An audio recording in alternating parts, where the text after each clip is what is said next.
Biacua, o coidado da auga. En Biacua temos claro o noso compromiso cos clientes e aspiramos a ser cada día máis próximos. Queremos seguir sendo fieis. A nosa responsabilidade é coidarte. Traballamos para progresar, progresamos para innovar. En Biacua innovamos cada día para darche o mellor servizo.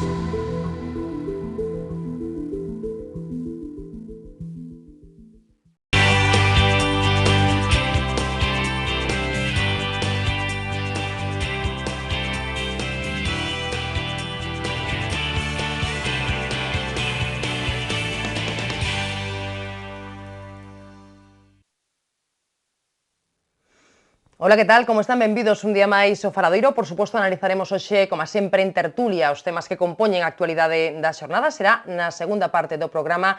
Antes recibimos no tempo da entrevista a Paulo Carlos López, candidato de Compromiso por Galicia ás eleccións europeas. Señor López, moitísimas grazas por aceptar o convite que lle fai Correo Televisión. Grazas a vos por facelo. Hoxe de entrevistado, non de contertulio, como é o habitual. Efectivamente, aquí estamos. É o que toca. Bueno, é vostede o número 6 da candidatura a Coalición por Europa, na que están Compromiso por Galicia, PNV, CiU e Coalición Canaria. Que tal estes primeiros días de carreira electoral? Como vai levando? Pois levámoslo con moita ilusión e con moitas ganas, non? O que estamos a observar, sobre todo neste proceso, nesta pre-campaña, non? Que tanto o Partido Popular como o Partido Socialista queren facer unha campaña de perfil baixo, que a xente non saiba que hai eleccións, que a xente non vai a votar. Entón, nós o que temos que facer como organización política é coller das solapas a xente, a cidadanía, axitala e dicir que vayan votar porque é a súa opinión, porque é o futuro da cidadanía galega e nos xogamos o futuro de Europa. De feito, non se percibe moito o ambiente electoral, non sei se tamén vostede o ve así, non? Parece que falta interese, non? Falta tensión. Falta moita tensión, xa dende un primeiro momento o Partido Popular,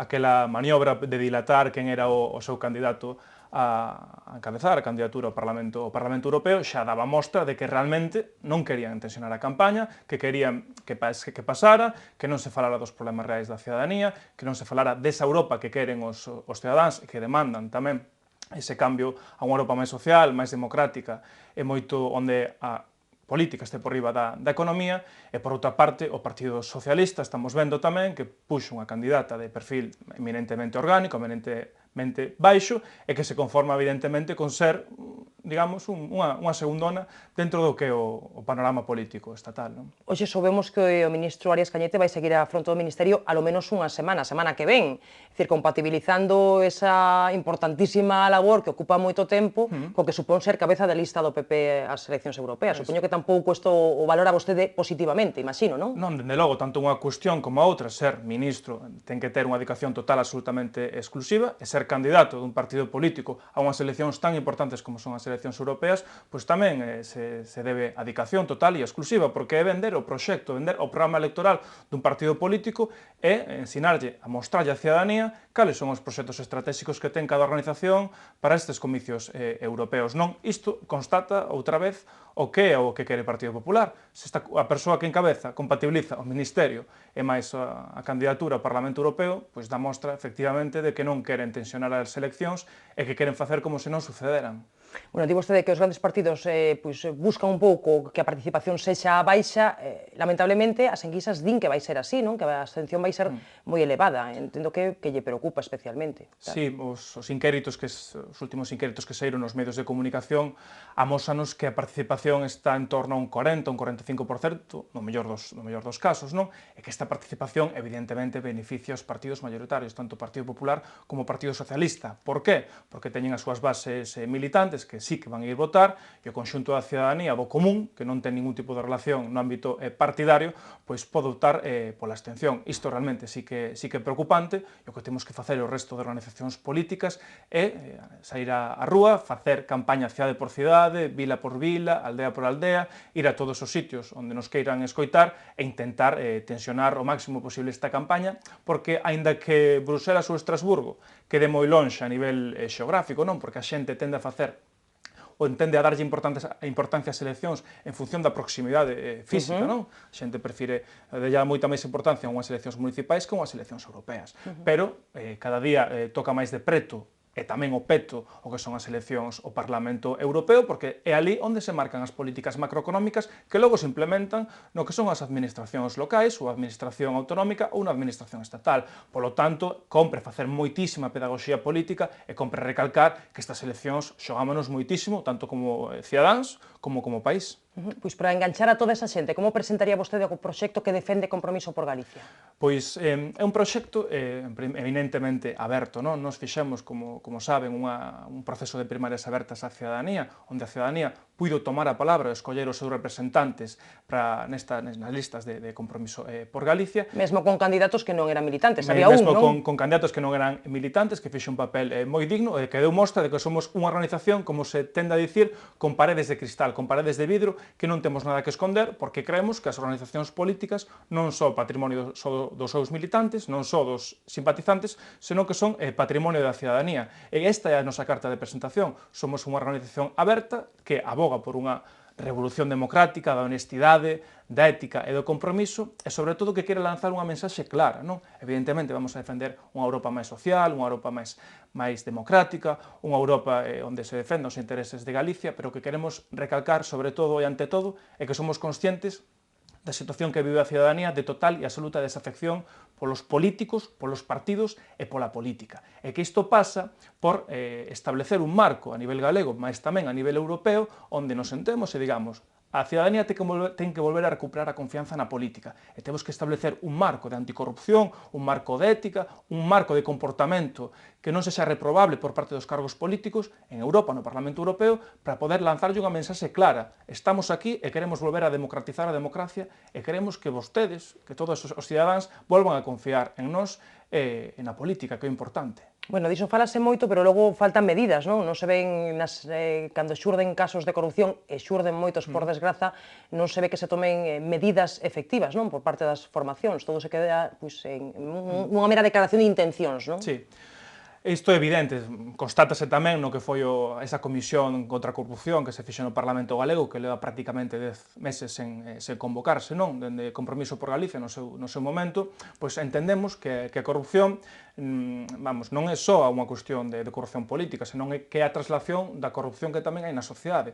Non obstante, creemos que os partidos políticos, que as institucións, podemos facer moitísimo máis esforzo de cara a prever a corrupción política. Neste sentido, fai uns meses, presentamos unha proposta de iniciativa legislativa popular de medidas contra a corrupción política, de prevención contra a corrupción política, que non era máis que recoller a diversos informes e diversos estudos que foron liderados polo fiscal superior de Xustiza de Galicia, Carlos Varela, onde se establecían unha serie de mecanismos mediante os cales, pois, por exemplo, non poden ir imputados nas listas, as listas teñen que ser listas brancas, pois ten que haber moitísimo máis fiscalización no control das contas dos partidos políticos, os propios políticos deben dar conta á cidadanía da súa xestión de xeito bianual. Entón, isto era unha recompilación de iniciativas que coa nosa boa vontade trasladamos o que é o Parlamento galego e que, bueno, no Partido Popular nin tan sequera admitiu a trámite alegando unha serie de cuestións de procedimento que, dende logo, son moi discutibles, non? Por lo tanto, nos asumimos a nosa responsabilidade,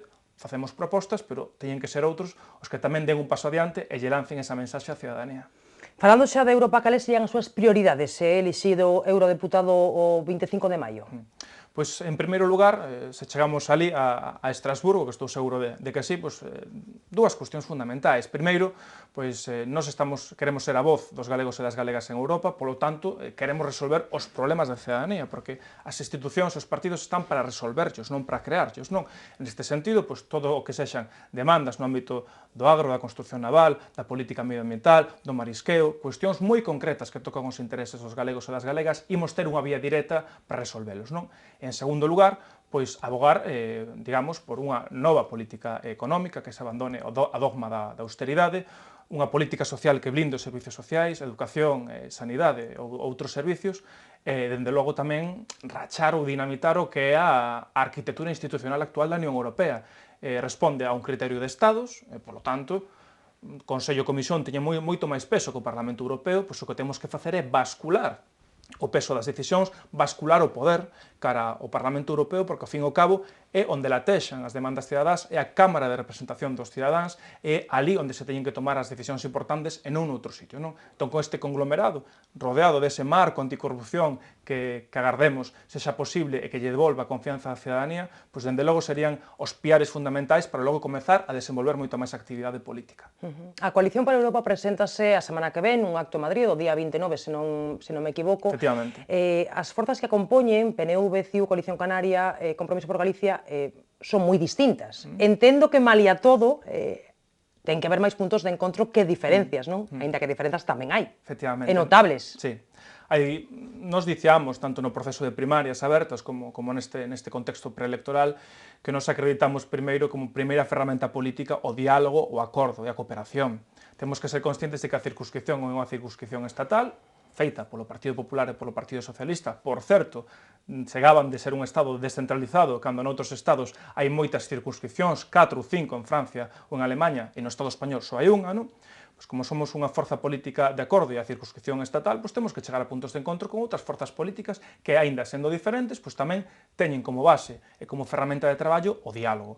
Nos sentámonos en un primeiro momento co Partido Nacionalista Vasco para facer un acordo marco no ámbito programático no cal coincidimos, en esa candidatura impulsada polo Partido Nacionalista Vasco, onde tamén participan outras formacións, como poden ser CiU, PNV ou Coalición Canaria, pois sentámonos e acordamos un programa sustentado en 3 cuestións fundamentais, que é servizos sociais, autogoberno e democracia, e a partir de aí cada partido político pois, pode desenvolver o seu programa, os seus candidatos, a súa marca nos seus respectivos territorios.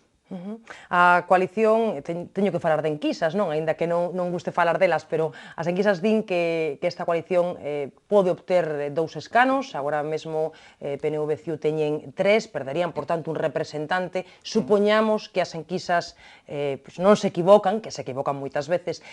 Como llegarán ante Compromiso por Galicia os galegos que opten por esta forza que os deputados de PNV e CiU van defender os intereses de Galicia?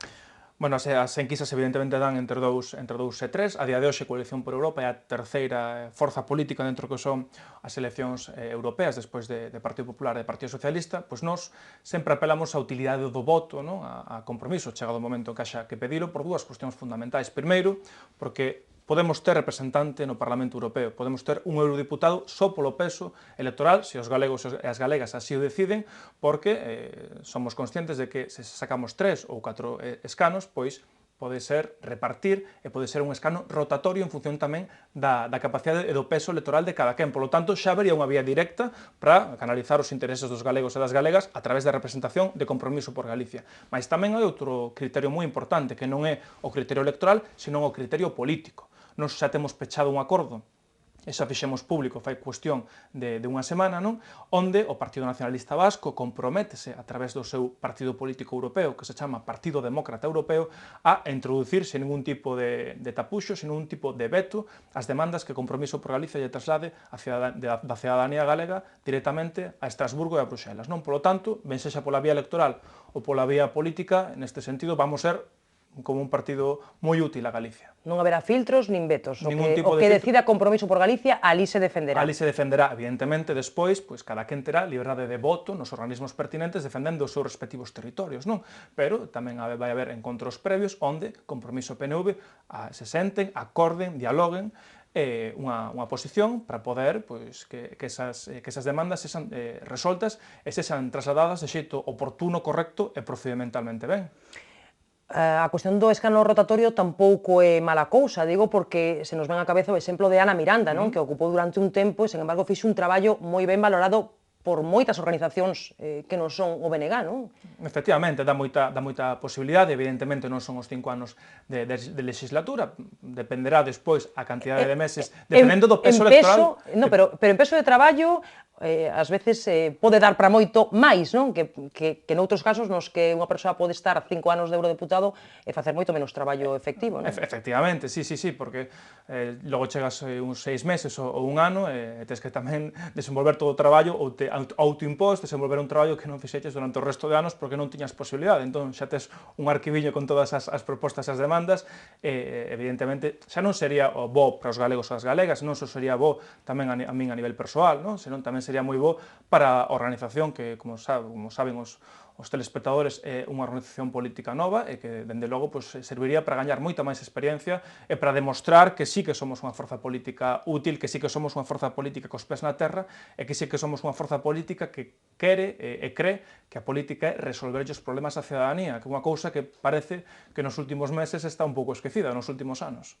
Vostede di que non haberá vetos ás iniciativas que queira defender Compromiso por Galicia, pero pode haber cuestións, por exemplo, en temas pesqueiros, nos que haxa diferenzas e intereses moi distintos, por exemplo, entre Euskadi e Galicia, non? E iso pode suscitar situacións complicadas, non? Isto teño, supoño que previsto de algún xeito, non? Sí, témolo previsto nunha mesa... E falado, entendo. Falado para desenvolvelo nunha mesa bilateral, non? Pero tamén, quero dicir unha cuestión, quizáis foi no Partido Nacionalista Vasco, cando foi todo este conflito dos repartos das cotas pesqueiras, quen defendeu máis a Galicia que o propio Feijóo. Ao final, o peso da negociación, o peso das propostas e o peso para que Galicia tivera un marco específico e tivera moito máis cota e defender os dereitos dos nosos pescadores, pois foi a través principalmente do Partido Nacionalista Vasco, que non deixa de ser curioso cando que ten que defender os intereses de Galicia e o presidente da Xunta, e neste caso parece que agachou a cabeza e obedeceu os dictados de Madrid. Non, pero no que se refire á cuestión concreta, pois, cando un punto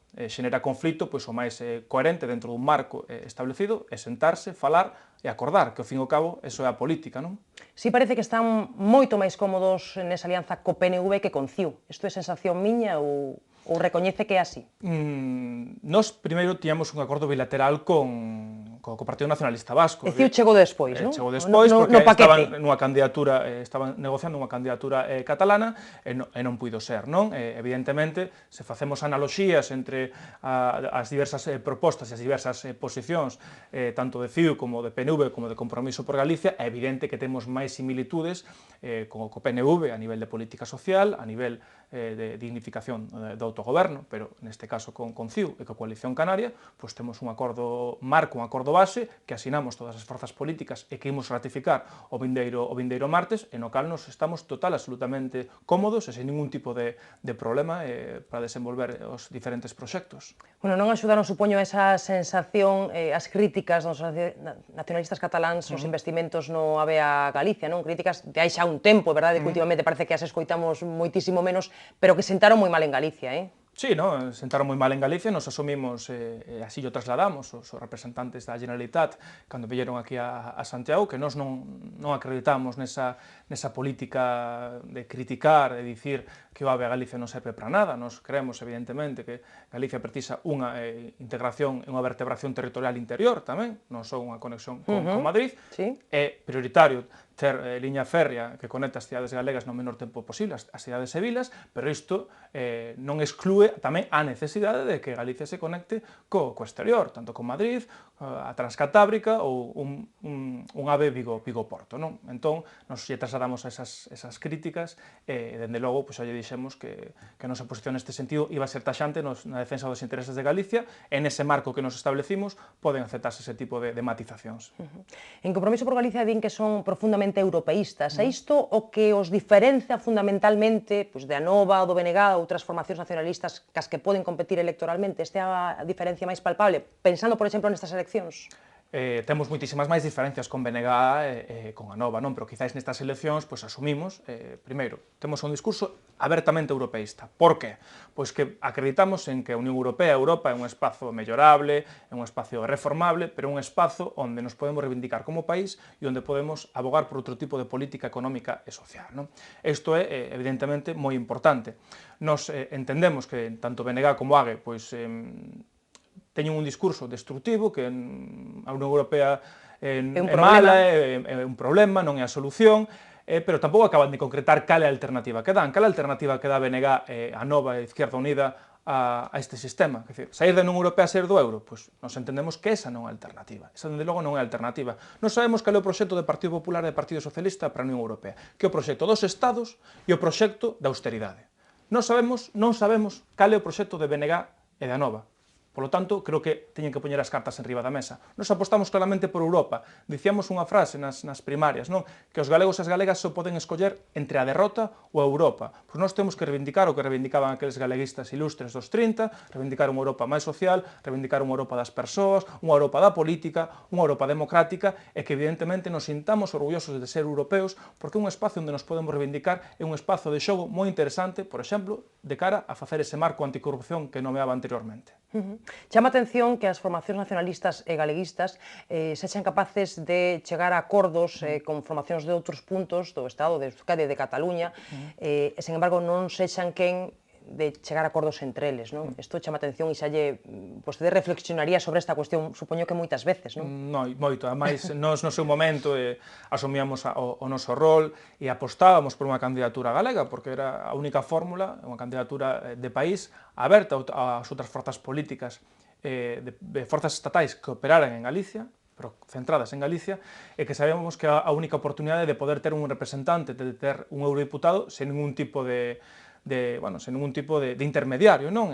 Así o dixemos, así o insistimos, fixemos ao último momento os esforzos necesarios para que así fora, pero neste caso, se non chegan a acordo as principais forzas políticas que teñen que chegar a acordo, que era por unha parte BNG e por outra parte a Nova, pois nos entendemos que non se daban as circunstancias necesarias para poder facer a candidatura de país e logo cada quen pois tomou o camiño que consideraba adecuado ou pertinente. O BNG aliouse con EH Bildu, respetamos a súa decisión, e logo a Nova integrouse na candidatura de Izquierda Unida, que tamén respetamos a súa decisión. Nós temos o noso camiño propio, en ese camiño seguiremos, e non vale a pena agora lamentarse polo que puido ser e non foi. En todo caso, supoño que terá claro quen tivo máis culpa de que non se chegara a unha candidatura unitaria. Por suposto, dende logo o Compromiso por Galicia non ten a culpa. Bueno, pero non me dirá, entonces, entre a Nova e BNG non me vai dicir quen cree que tivo máis peso en que non se chegara a ese consenso. Eu, se son sincero, creo que ningún dos dous queira echar un acordo, por lo tanto, creo que podemos repartir alícuotamente as responsabilidades. A vostede teríalle gustado, en todo caso? A min non é que me gustara a min, é que realmente era o que necesitaba... A nivel persoal, digo, tamén. Era o que tamén. necesitaba o país, era a única forma de ter un eurodiputado no Parlamento Europeo a través das forzas políticas propias, non? Era o que dicíamos, non é cuestión de que nos guste máis ou menos, porque partidariamente podía non ser beneficioso para Compromiso por Galicia, porque poderemos quedar taponados ou obturados ou un pouco sombreados no que ao desenvolvemento da campaña electoral, pero éramos conscientes de que había que poñer os intereses do país por diante, e era o que decíamos, a cidadanía galega precisa un eurodiputado galego, e a única forma era esa, polo tanto, quen perdeu non foi Compromiso, nin foi o BNG, nin foi a Nova, quen perdeu realmente foi a cidadanía galega. E que lle diría a xente que nos estea vendo, que sexa nacionalista, galeguista, ou que lle gustaría optar por unha destas opcións para que faga por Compromiso por Galicia e non por a Nova ou o BNG? Pois eu faría un chamamento non só a nacionalistas galeguistas, senón a federalistas, socialdemócratas, progresistas, o conxunto... Caben todos, caben, entendo, efectivamente, non? todos os que queiran, realmente, unha outra política económica que este lonxe da austeridade. Todos os que queiran e lle teñan amor ao país, e todos os que crean que o autogoberno é unha ferramenta moi importante para dotar de benestar os galegos e as galegas, teñen o seu espazo político en Compromiso por Galicia e poden optar por unha opción que aboga principalmente pola transparencia, pola ética, pola anticorrupción, en darlle outra vez a palabra á cidadanía e que sexa a cidadanía dona do seu propio destino, que sexa a cidadanía que dé un paso adiante, que os aparellos dos partidos demos un paso atrás e que realmente volvamos a acreditar na política como solución dos problemas. Iso é o que nos xogamos nestas eleccións, non só escoller representantes, senón volver a creer na política e na democracia. Por iso é moi importante que a xente vaya a votar. E que lle parece que os grandes partidos insistan en que hai que votar polas grandes formacións, que son as que deciden e non por forzas irrelevantes? Pois comentaba noutro momento Feijóo, non, que non votar ao Partido Popular e por extensión o Partido Socialista era votar por outras opcións inútiles que non solucionan os problemas, non? Pero eu dicía, cal é a forza máis inútil que aquela que non é capaz de resolver os problemas á cidadanía? Cal é a forza máis inútil que aquela que non é capaz de dignificar o autogoberno? Cal é a forza máis inútil que ve que se están privatizando os servicios sociais e non fai nada por solucionado? Cal é a forza máis inútil que ten imputados, que ten corrupción dentro do seu partido político e non é quen de sacalo, de limpalo e de abrir as fiestras? Que forza política máis inútil que non teñen proxectos políticos nin Partido Popular, nin Partido Socialista para Europa e para esa outra Europa que demanda este século XXI. Realmente, votar polo mesmo é facer máis do mesmo, e a día de hoxe as cousas están mal, e seguimos votando ou apoiando a ese máis do mesmo, pois seguiremos empeorando as nosas condicións de vida e o que temos que facer é un xiro de 180 grados e que pode pasar evidentemente polo apoio a forzas políticas novas, neste momento pequenas, pero que nun futuro poden marcar o porvir ou o goberno deste país e tamén fomentar a gobernabilidade do Estado e mesmo tamén de Europa.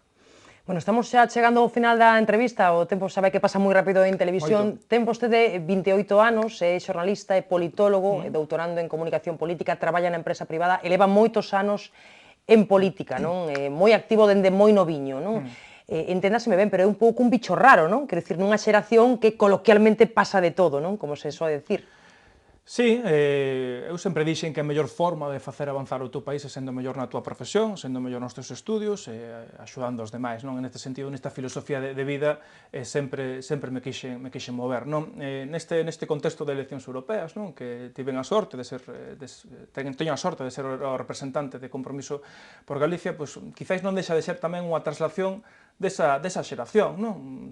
Pertenzo a unha xeración que por primeira vez na historia, dentro dos últimos 60 ou 70 anos, logo da construcción do Estado do Benestar, logo da Segunda Guerra Mundial, por primeira vez vai vivir en peores condicións que os seus pais e que as súas nais, non? Pola crise económica que estamos vivindo, non? Dicían os indignados de Portugal, os de Xerasao Arrasca, que non queremos estar parados nin paradas agardando a que os problemas se resolvan, non? Pois esta xeración tamén quere dar un paso adiante, a xeración máis formada deste país, dar un paso adiante e asumir que queremos ser parte da solución para poder devolverlle a cidadanía confianza, para poder ter emprego, para poder vivir e traballar na terra e, sobre todo, pois, para poder desenvolver outro tipo de políticas dende Europa, dende o Estado español ou dende Galicia. Creo que é o candidato máis novo do Estado español, seguramente un dos máis novos de Europa, non? Se non me trabuco, do Estado español teño a sorte de ser o máis novo, de Europa ainda hai que buscar o resto de candidaturas a nivel europeo, pero bueno, en principio con 28 anos, pois creo que sí que son un dos máis novos. Bueno, forma parte tamén da Executiva de Compromiso por Galicia, temos que rematar, pero é a última que lle fago. Estamos agora volcados nas eleccións europeas, pero entendo que vostedes estarán pensando, seguro que moito, nas municipais, non? Que son unhas eleccións decisivas para vostedes, non? Aí é onde teñen que dar o salto definitivo, non? Diciamos que estas eleccións europeas son a primeira fase das eleccións municipais para vender a marca, para vender o proxecto, para vender os nosos referentes, non? Nos asumimos que o noso principal reto, e así o temos dito en todas as entrevistas, o temos reflexionado ao longo de todas as reunións, o principal reto son as eleccións municipais. Imos volcarnos nas cidades, imos volcarnos nas vilas, imos volcarnos nos concellos pequenos para estar co conxunto da veciñanza e eu agardo sinceramente que Compromiso por Galicia se achante cos pés na terra, vaya burbullando todas as agrupacións locais que xa estamos constituindo, que levamos case 2 meses constituindo dúcias de agrupacións e que nas eleccións municipais presentemos o máximo número de candidaturas posibles, ter uns bons resultados e que a cidadanía logo nos utilice para o que precise, non? Que realmente é para resolver os seus problemas.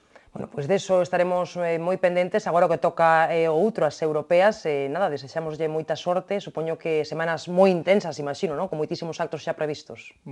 Temos xa, a precampaña está en marcha, polas mañás atención a radios, reparto en feiras, a media tarde reunións con asociacións, pola noite meeting, chegar a casa, atender o correo electrónico para responder algunha outra cuestión, pois así, durante os próximos 30 días, pero faise con gusto, faise con ilusión e faise con moitas ganas, porque realmente xogámonos moito nestas eleccións europeas e a verdade é que é unha cuestión moi positiva.